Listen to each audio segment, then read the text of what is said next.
Hello friends, welcome to Meha's wonderful garden. आज का मेरा पौधा है गुलाब।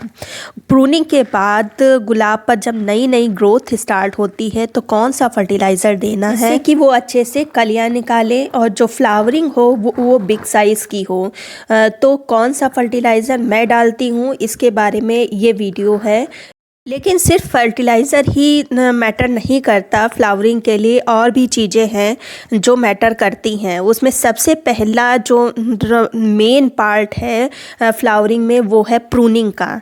आप सभी जानते होंगे, अगर आपने एक भी प्लांट गुलाब का लगा रखा होगा तो वो बहुत अच्छे से आप जानते होंगे कि जो गुलाब का जो फूल है वो हमेशा नई ब्रांच पर ही निकलता है। तो जब तक आप अपनी पुरानी ब्रांच को नहीं कट करेंगे तब तक की नई ब्रांच नहीं निकलेगी और उस पर बड नहीं आएगी।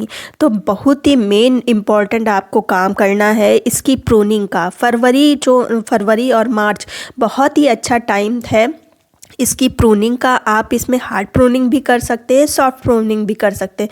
मैंने इन सब प्लांट्स की हार्ड प्रूनिंग करी थी और बहुत ही अच्छी ग्रोथ निकल के आई है। सभी पर देखिए कलियां आई हुई हैं। तो अभी भी आपके पास टाइम है। अगर आपके प्लांट बहुत ही अच्छा हेल्दी है लेकिन फिर भी उसमें फ्लावरिंग नहीं हो रही है तो आप उसकी प्रूनिंग कर दें। आप हार्ड प्रूनिंग नहीं करना चाहते तो उसकी सॉफ्ट प्रूनिंग कर दें, ऊपर से हल्का हल्का सा इसको ट्रिम कर दें। लेकिन एक बात आप समझ लें, अगर आप मोटी ब्रांच कट करेंगे तो वहाँ से हेल्दी ब्रांच निकलेगी और कम से कम उस ब्रांच में 4-5 फ्लावर एक साथ निकलेंगे। लेकिन अगर आप पतली ब्रांच कट करेंगे, ऊपर की टिप ही कट करेंगे, तो वो जो ब्रांच उससे निकलेगी उसमें सिर्फ 1 ही 2 फ्लावर निकलेंगे। तो ये डिसाइड आप करिए कि आपको सॉफ्ट प्रूनिंग करनी है या हार्ड प्रूनिंग करनी है। फिर जो दूसरा जो मेन इंपॉर्टेंट काम करना है वो है इनको अभी फुल सनलाइट में ही रखना। कुछ जगहों पर बहुत ही तेज़ धूप निकल रही है जिसके कारण शेड में आप लोग इनको रखने लगे हैं, लेकिन अभी इनको फुल सनलाइट में ही रखिए, तभी अच्छे से ग्रो करेंगे। हालांकि फ्लावर थोड़े फेड हो जाते हैं धूप में, लेकिन फिर भी इनको ग्रो करने के लिए फुल सनलाइट ही चाहिए। आप इनको शेड में रख देंगे, हाफ शेड में रख देंगे तो अच्छे से ग्रो नहीं करेंगे और जो कलियां होंगी वो अधखिली ही रह जाएंगी, पूरा अच्छे से फ्लावर प्रोड्यूस नहीं करेंगे। इन दोनों चीज़ों को ध्यान में रखते हुए गुलाब को ग्रो करिए। आपका गुलाब का पौधा अच्छे से ग्रो होगा, फ्लावरिंग भी प्रोड्यूस करेगा। अब चलिए आते हैं अपने टॉपिक पर, फर्टिलाइज़र पर। लेकिन फर्टिलाइज़र मैं जो आज देने वाली हूँ उसके पहले मैंने 5-6 दिन पहले कौन सा फर्टिलाइज़र दिया था इन प्लांट्स को, वो भी जान लेना बहुत ही ज़रूरी है। तो देखिए, आप मेरे प्लांट्स के तने में देख रहे होंगे कुछ ब्लैक ब्लैक सा आपको दिख रहा होगा। तो ये जो मैंने फर्टिलाइज़र दी है, ये गोबर की खाद में थोड़ा सा मैंने जो ह्यूमिक एसिड होता है सॉलिड फॉर्म में उसको मिक्स करके दिया था। बहुत कि एसिड इसलिए मैंने दिया था क्योंकि एक तो ये मिट्टी को भुरभुरी बनाता है, दूसरा जो प्रकाश संश्लेषण की क्रिया होती है उसको एक्टिव ये करता है ह्यूमिक एसिड, और साथ ही साथ जो फीडर रूट्स होती हैं उनको डेवलप करता है, उनको बनाता है। तो इसलिए ह्यूमिक एसिड ये दिया जाता है। मैंने नए और पुराने सभी प्लांट्स पर ये ह्यूमिक एसिड और गोबर की खाद इसके तनों पर दिया था। तो ऐसा आप अगर चाहें तो दे सकते हैं। उसके ठीक 5-6 दिन हो रहे होंगे, मैंने 27 तारीख को दिया था। आज मैं इसको देने जा रही हूँ जो दूसरा केमिकल फर्टिलाइज़र है उसको। तो उसके लिए मैंने लिया है, सबसे पहले लेंगे वो है 1 चम्मच भर के एप्सम साल्ट, मैग्नीशियम सल्फेट।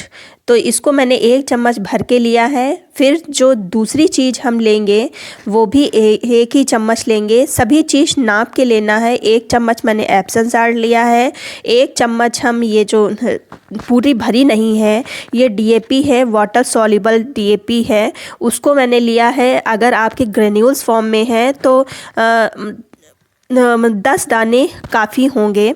और फिर जो तीसरी चीज़ हमने ली है वो है जो NPK 19-19-19 जो बैलेंस फर्टिलाइज़र होता है उसको लिया है। तीनों ही चीज़ें 1-1 चम्मच जो है, और इनको हम अच्छे से मिक्स कर लेंगे।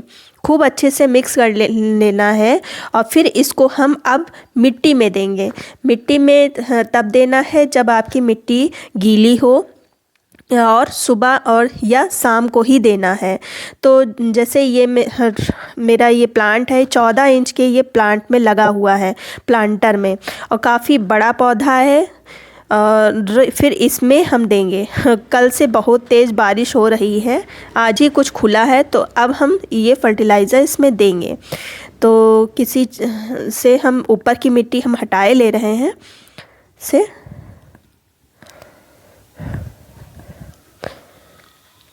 और तने से दूर जो ह्यूमिक एसिड था उसको मैंने तने पर दिया था, और ये जो केमिकल है इसलिए हम तने से दूर इसको देंगे। और सिर्फ आधी चम्मच, ये इतनी ही लेनी है, आधी चम्मच ये लिया है, ये मिक्सचर का आधी चम्मच सिर्फ लेना है। चारों तरफ हम अच्छे से स्प्रेड कर देंगे। और सिर्फ ये जो फर्टिलाइज़र, चाहे ह्यूमिक एसिड हो चाहे ये फर्टिलाइज़र केमिकल हो, महीने में सिर्फ एक बार ही करना है। और इसके बाद भी मैं जो न्यूट्रिएंट दूंगी वो भी मैं आपके साथ वीडियो शेयर करूंगी। न्यूट्रिएंट भी बहुत ही ज़रूरी है गुलाब के पौधे के लिए। सब कुछ शेड्यूल बेस्ड है मेरे फर्टिलाइज़र देने का, तो वो मैं आपके साथ जो शेयर करूंगी। इसी के साथ साथ मैं जो होममेड फर्टिलाइज़र बनाती रहती हूँ वो इसके बीच में देती रहती हूँ। जो होममेड फर्टिलाइज़र होते हैं वो भी बहुत ही अच्छे होते हैं, बहुत ही प्लांट उससे हेल्दी होता है, तो इन सब का भी यूज़ करते रहें। और साथ ही साथ जो मैंने केमिकल फर्टिलाइज़र बताया है इसको भी दें। फर्टिलाइज़र देने का एक शेड्यूल बना लें कि इतने दिन के बाद ये फर्टिलाइज़र देना है।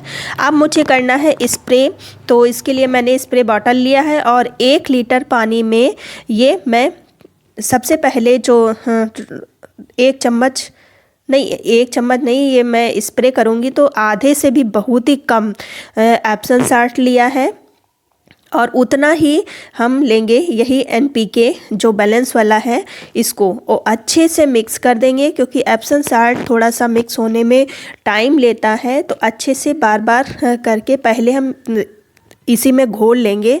क्योंकि स्प्रे बॉटल में तुरंत डालते हैं तो उसमें पता नहीं चलता कि घुला है कि नहीं घुला है। फिर अब हम इसको स्प्रे बॉटल में भर के अपने प्लांट्स पर स्प्रे कर देंगे। और स्प्रे आप सुबह या शाम को करें तो ज़्यादा अच्छा है। हालांकि बदली है तब भी आप किसी भी वक्त कर सकते हैं। तो ये चीज़ें करिए। मेरे स्प्रे बॉटल ख़राब हो गई है तो उसको मैं ठीक कर लेती हूँ, फिर मैं स्प्रे करती हूँ। जो चीज़ें मैंने आपको बताई हैं उनको ध्यान में रखिए। आपके भी प्लांट में ढेर सारी फ्लावरिंग होगी। सबसे ज़्यादा जो ज़रूरी वर्क है वो है प्रूनिंग। प्रूनिंग भी बहुत ही ज़्यादा ज़रूरी है, तो इसको आप अवश्य करें अगर फ्लावरिंग आप अच्छे से चाहते हैं तो। अगर फ्लावर आ रहे हैं तब भी जो फेड हो जाए उनको हटाने के लिए प्रूनिंग करें। अगर फ्लावर नहीं भी आ रहे हैं तब भी प्लांट को कट कर दें, फिर जो नई ब्रांच आएगी उसमें फ्लावरिंग आएगी। उम्मीद करती हूँ वीडियो अच्छा लगा होगा। अगर अच्छा लगा है तो एक लाइक कर दीजिए, सब्सक्राइब कर लीजिए। मिलते हैं फिर किसी वीडियो में नई जानकारी के साथ, तब तक की गुड बाय।